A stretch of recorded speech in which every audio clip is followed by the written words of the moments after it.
This is Donald Parham of the LA Chargers, and you're listening to Chargers Unleashed, part of the LAFB Network. Stay jiggy. 3, 2, 1. This is the Chargers Unleashed podcast. Here are your hosts, Dan Wolkenstein and Jake Hefner. Welcome to another edition of Chargers Unleashed. Jake Hefner and Dan Wolkenstein here with you from the LAFB Network. Today's show, of course, is being brought to you by UFC Fenton, Temecula, Golden Road Brewery, Charger Bolt Family, Tick Pick, and Bet Online. If this is your first time tuning into the show, you could, of course, like and subscribe to our channel on YouTube. Follow us on Facebook, Twitter, Instagram, Apple, or Spotify podcast. Dan Wolkenstein. Well, hope you enjoyed mandatory minicamp because It's gone. We're done. Now we don't get any football action for at least another month. We're back in the purgatory season that I absolutely hate. End of July. So all of those who are feeling football withdrawals and just want football to be back already, I hear your cries. I'm with you, but try to do something to keep yourself occupied, because if you just keep focusing on football over these next 4 weeks, you're going to lose your mind because the days are going to feel like years. 100%. Welcome to Chargers Unleashed. Jake Hefner, happy Friday Eve. I guess this will be Friday when this episode goes out, so happy weekend start for all of you and to you, Jake. How are you, my friend? I'm doing all right, sir. We both know that the NBA playoffs are currently taking place right now. So obviously, especially from the standpoint of Dan Wolkenstein, he wants to get back to watching it, but time permits. Obviously, we still got to do the pod for the pod. Priorities in lie here with our Chargers fandom. Bolt fam, we're here for you. We got a jam-packed show for you today. We're going to get into all kinds of stuff. We got the Brandon Staley. We got the Justin Herbert and Austin Ekeler press conferences. We got the Drue Tranquill episode that he just had with Brandon Staley, which if you have not had a chance to listen to, epic. Derwin James contract status, and we had a certain safety that was just re-signed, which may have set the market for what Derwin James might get. And then just some overall key takeaways from minicamp. We'll kind of get into some Jalen Guyton stuff, some Stone Smart, Joe Reed, and then potentially maybe we know who our right tackle is going to be, and some shots fired. Do we, though? I mean, we'll find out. And then shots fired for RB2. Again, Jake said it. We're going to be dark until the end of July, so we're going to give you guys all that we can in terms of updates today. So, Jake, before we get into it, we have the Charge Unleashed voicemail, which has been going for a while. It's been dark. Haven't really used it for a while. Folks, so they can call into that 323-374-5651. Love that. We have not used that line in ages. We have not. It's been too long. It's been too long.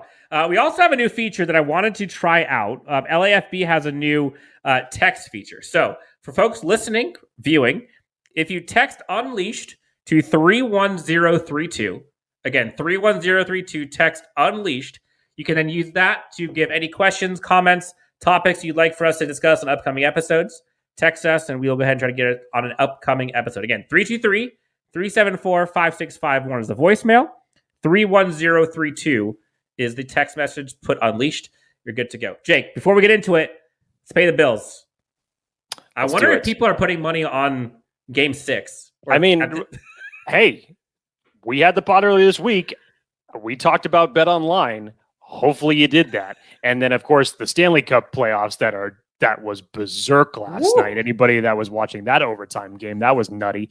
But reminder to everybody that our partners over at Bet Online continue to be the number one source for all of your betting needs and sports information. File all of the latest news and sports developing, including this year's basketball championship. I mean, maybe not after tonight because it may be over by the way that the game's going currently right now. The NHL Stanley Cup finals, Major League Baseball, the latest UFC news, and even future NFL futures. Excuse me. I always mix those two words up whenever I'm reading these ads.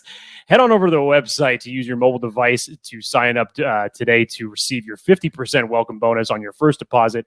Just use our promo code BELIEVE. That's BLEAV to get the bonus and get into the action. Bet Online, where the game starts.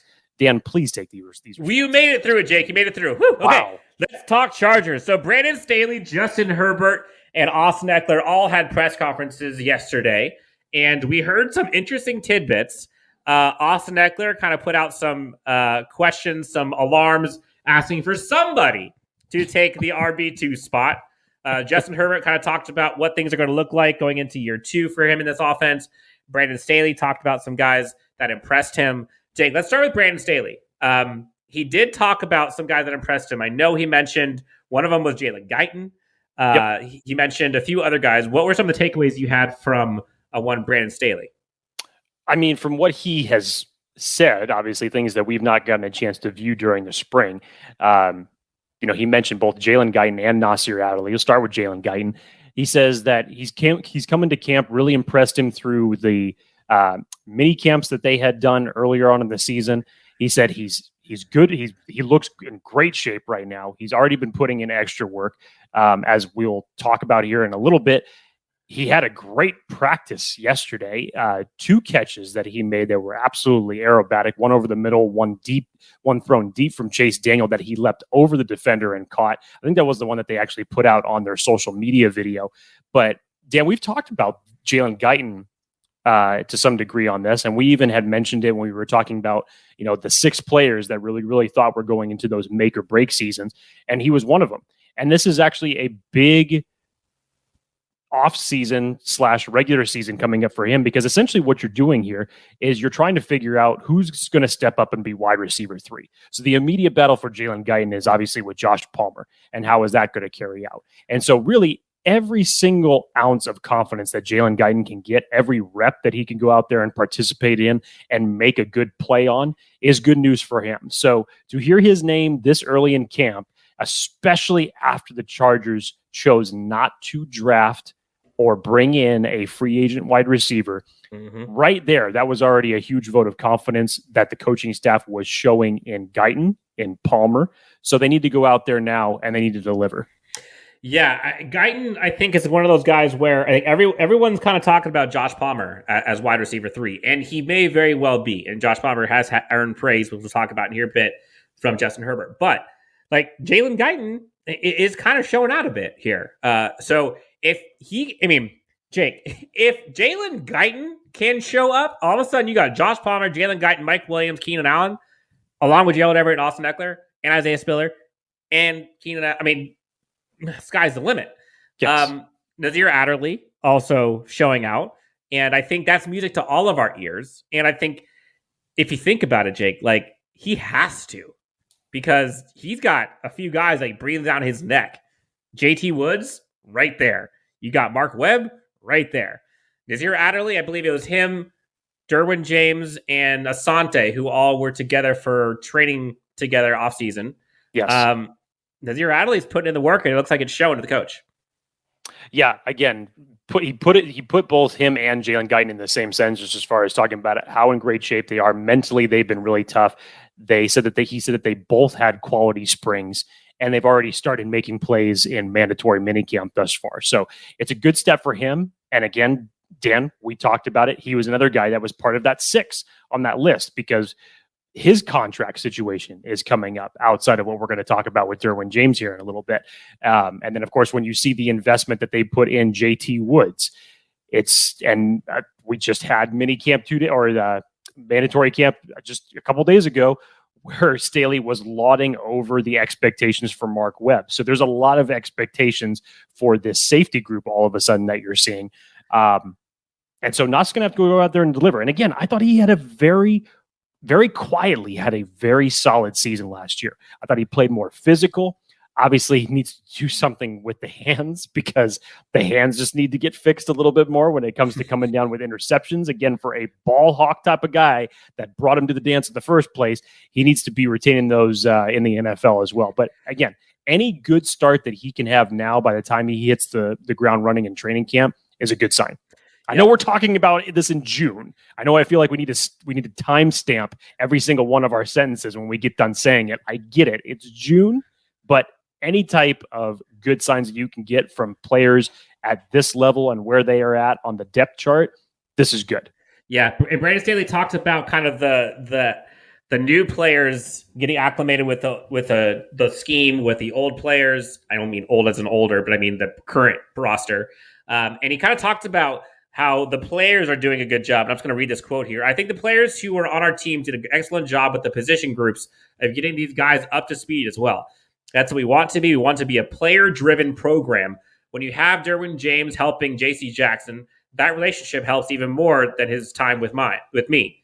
Our players did an excellent job of getting everybody up to speed. Same thing on offense. You bring in Gerald Everett. Well, when you have Justin Herbert helping him out or Keenan Allen helping him out, that growth, that acceleration happens better.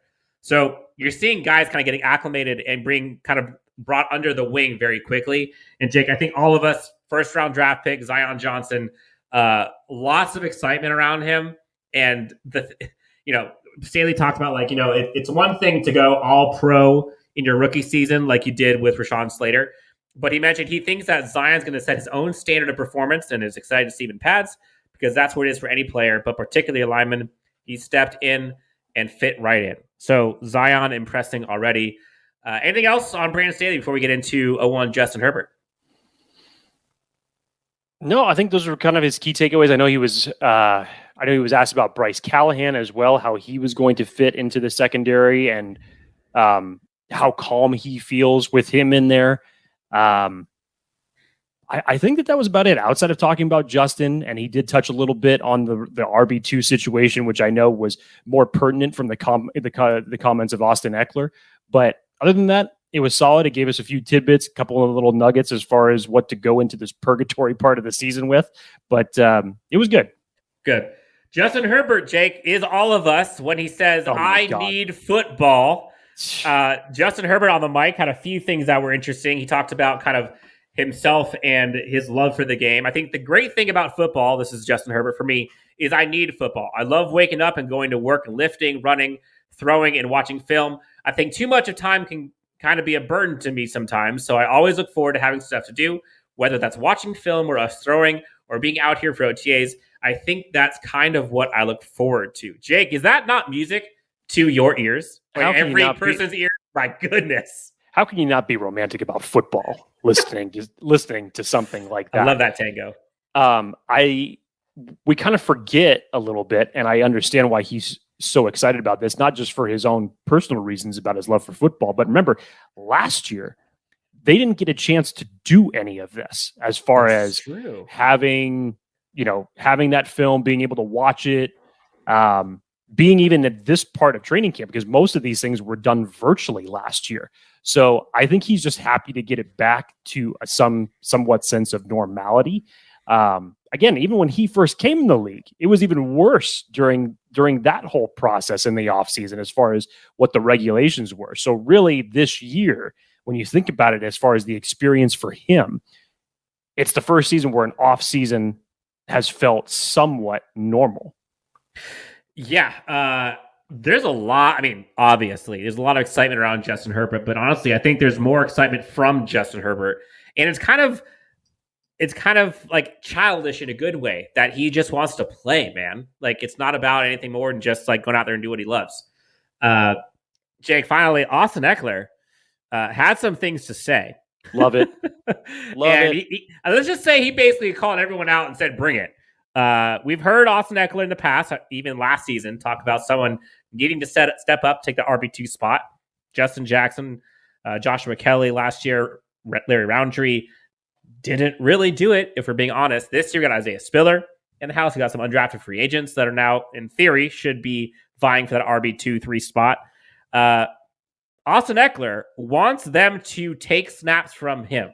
And as a veteran, to hear someone say that and to basically call out your fellow running backs and say, come take my job or come take snaps from me. I don't want to just go out because I need a breather.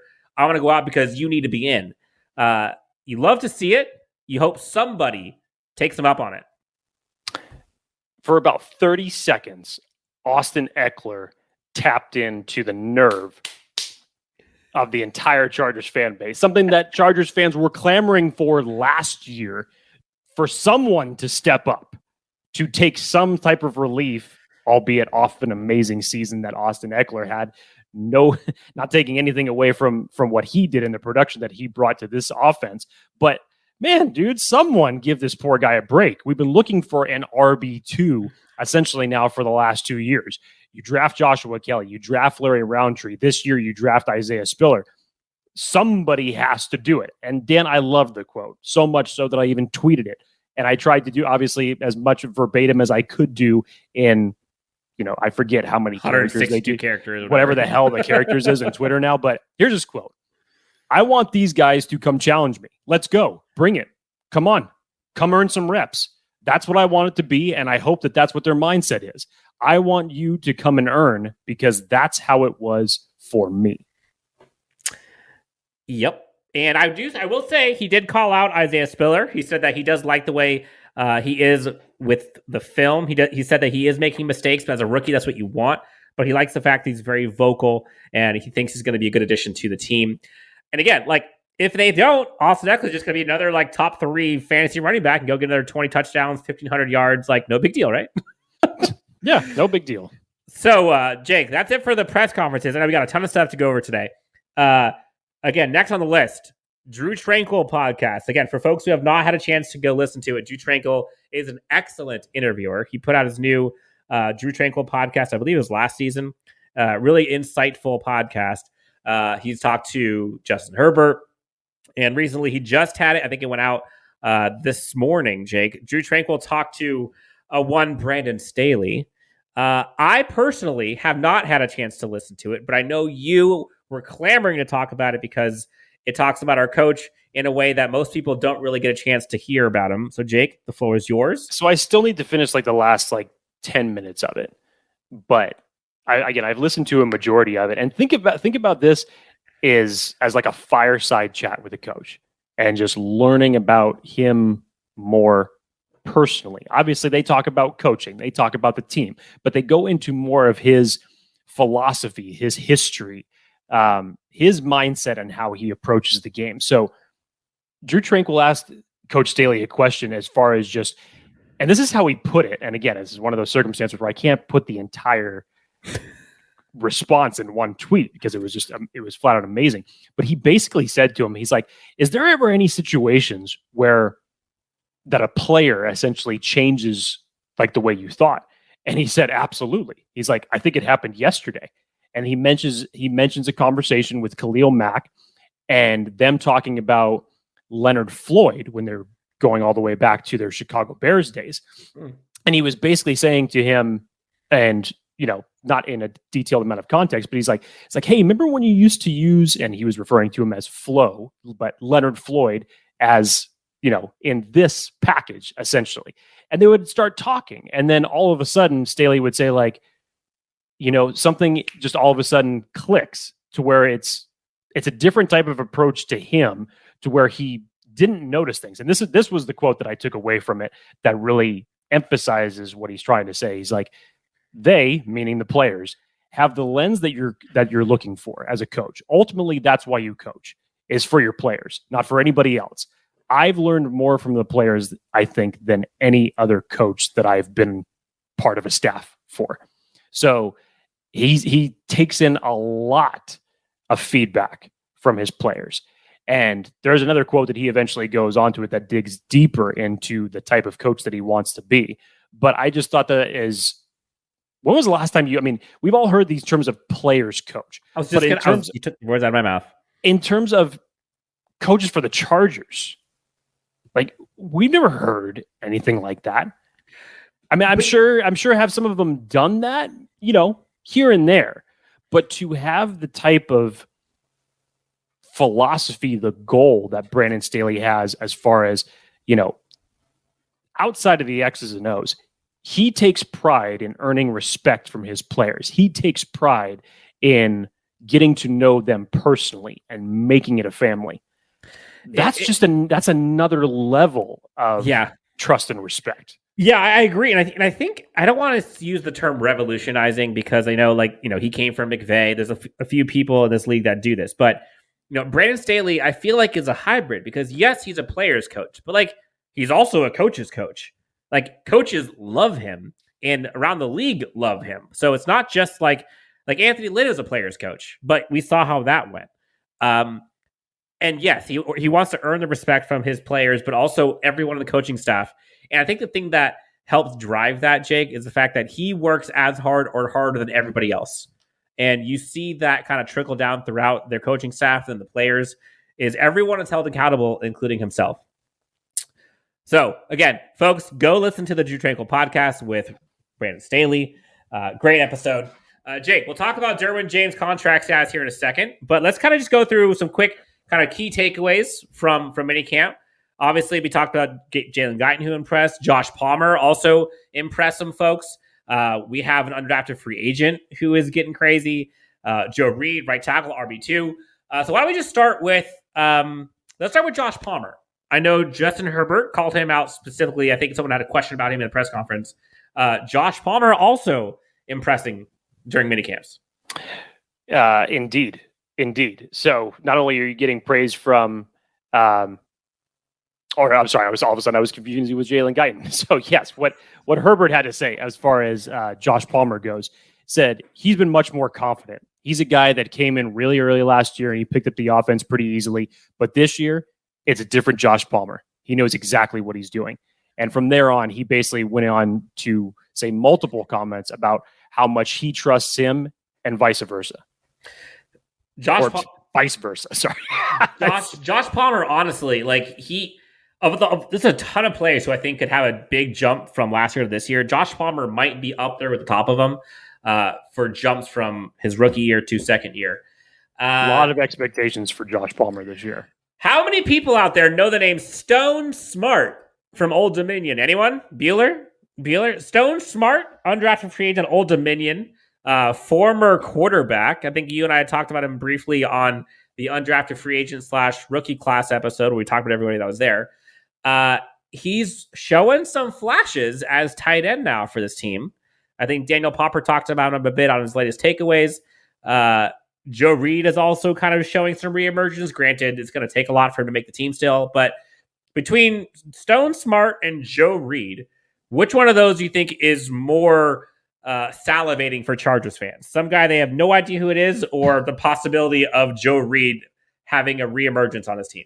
Well, by default, and not to say that we should be salivating over an undrafted free agent, especially as a tight end who would essentially come in as a tight end 4, and we're talking about this in June, but by default, the interest seems to be in favor of Stone Smart in this circumstance, given the mountain that it seems that Joe Reed would have to climb in order to get back in consideration in this wide receiver group, because now there's a long way to go.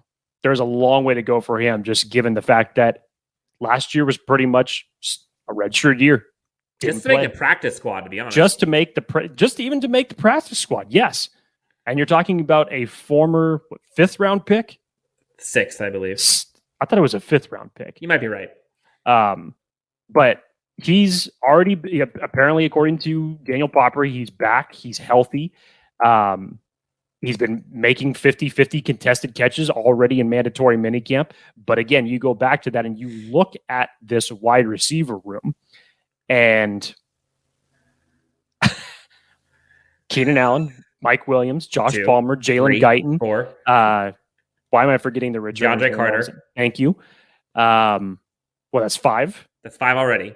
So now you're telling me that he's now going to battle it out with other guys that have been a part of this roster from that undrafted group, essentially, that are always still there battling it out for the 5th or the 6th wide receiver spot, on top of other guys that you brought in.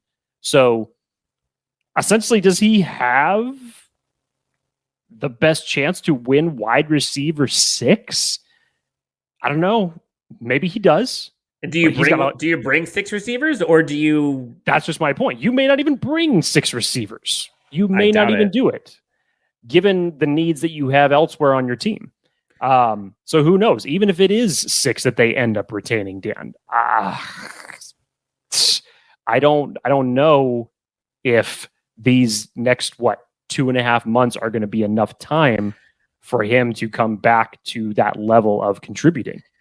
I agree, but again, Stone Smart has balled out. I think he had some red zone activity. I think he's had some pretty good catches athletically.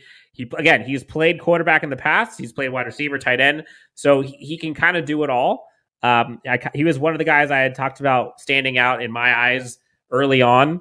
That's a possibility. So it's good to see him out there impressing. Jake, I don't know if you caught this. Right tackle. Everyone's talking about, maybe it's Matt Filer, maybe it's Trey Pipkins. And then, wouldn't you know, Storm Norton's out there at right tackle with the ones. How are we feeling about this? Is it anything? Big deal, no deal, little deal? Look, to us right now, it should be no deal, but there's the Shark Tank out there, okay? The Shark Tank that hangs on every word of Chargers news that's put out there. We're in June. We're in June, for crying out loud. And now I get it. I understand wholeheartedly. The Chargers did not go out and draft a right tackle. I know that when you hear this type of news of it not even being Matt Filer in that spot right now, that's to some people egregious. It's what are they thinking, putting Storm Norton back in that position after what happened last year? Shame. We're in June, for crying out loud. Okay. RELAX. Exactly. So just take a deep breath. Matt Filer remained at left guard. Rashawn Slater at left tackle. Corey Linsley at center. And I believe it was Zion that they put in at right guard, if I remember that correctly, for the first team offense. I can't remember off the top of my head, but it may have gone just like that for the starting offensive line. So calm down.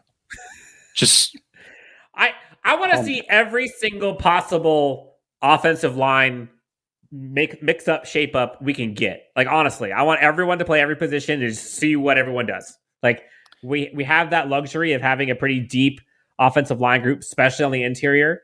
And we have a bunch of guys who could possibly play right tackle along with possible free agents. So, like, Trey Pipkins did end up rotating with Storm Norton later on throughout practice. If that means anything to anybody. I want Hymas out there at right tackle. I want Justin Herbert playing right. No, I don't know. No, you don't. No, you don't. I want as many people as possible. Like, I want that to be something where, like, if something goes wrong, someone else can step in pretty quickly. I just want to remind everybody that it's June again. What again? It's June. What month is it?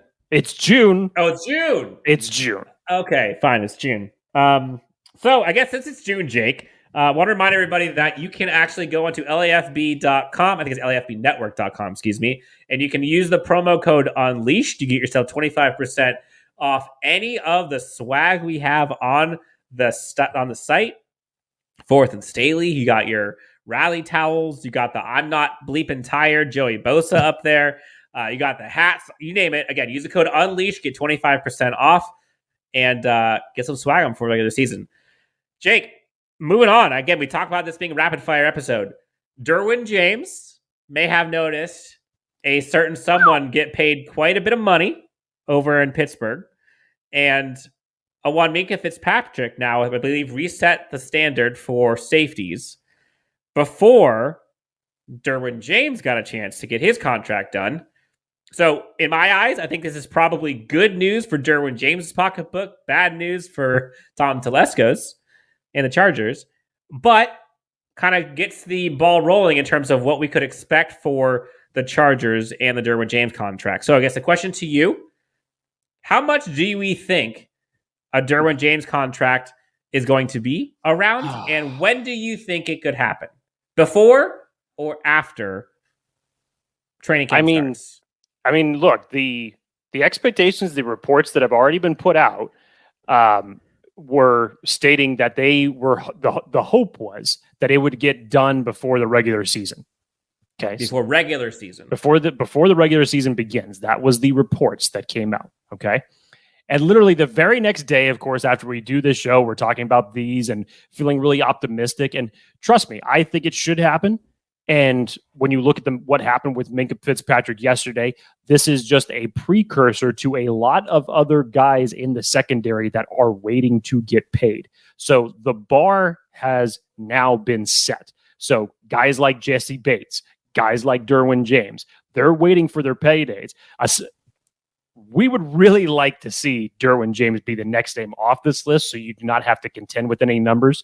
But Minkah Fitzpatrick signed a 4-year contract extension, $73.6 million with $36 million guaranteed.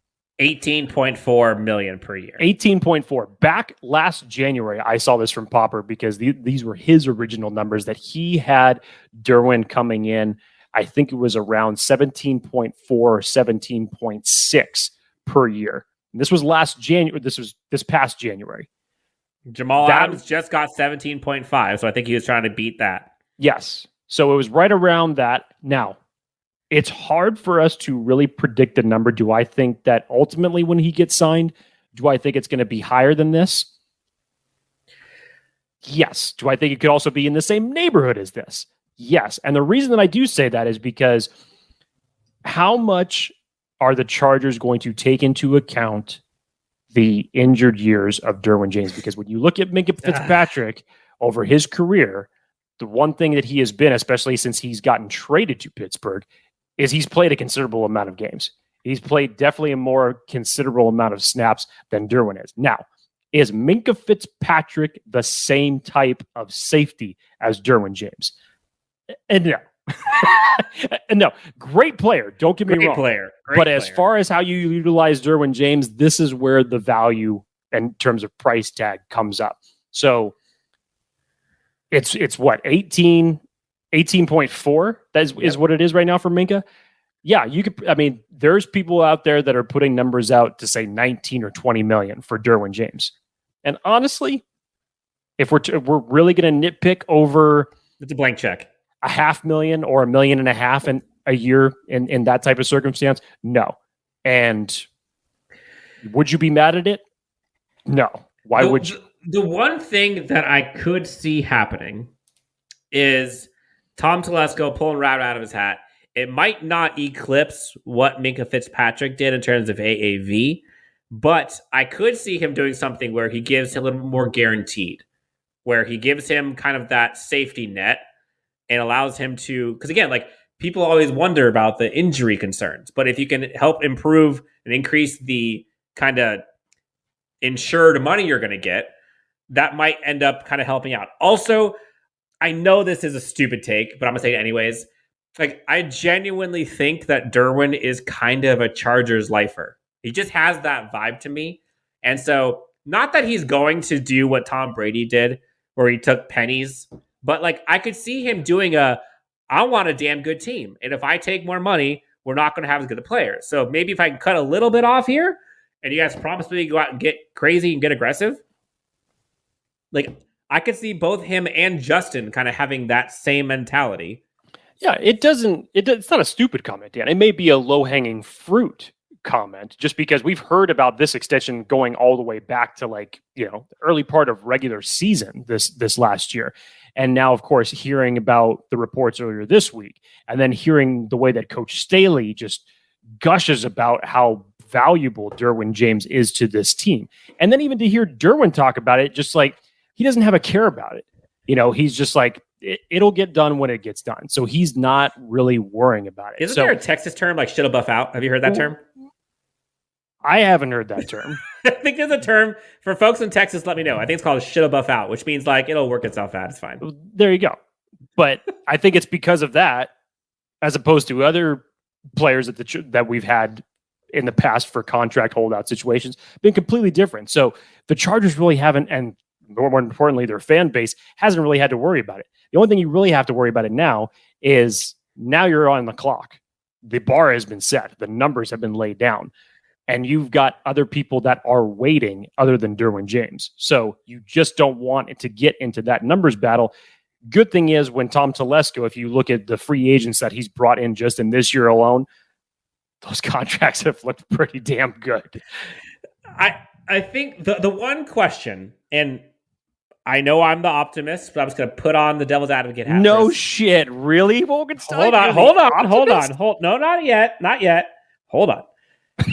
Do you have what percentage or what level of concern do you have with a massive Derwin contract given the quote unquote injury history?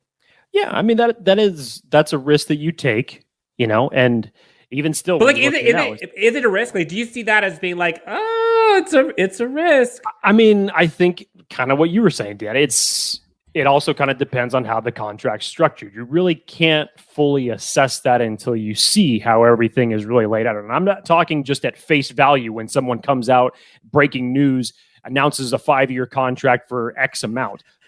Look into it year by year. Let's just say he has the exact same contract as Minka. Like, would you say, like, would you be like, I just hope it all works? Or like, is there any ounce of you that's going to be like having any sort of reservation? Or is it like, no, like, I don't give a shit. Like, it's Derwin James. I mean, it's less reservation than I don't give a shit. It's more I don't give a shit because anybody who's watched this team understands how valuable he is.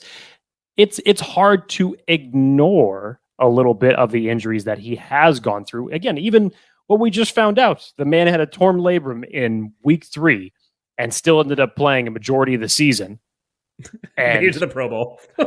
Still made it to the Pro Bowl, had offseason surgery, and he's ready to go. I get it. But you want to get back to that 2018 version of Derwin.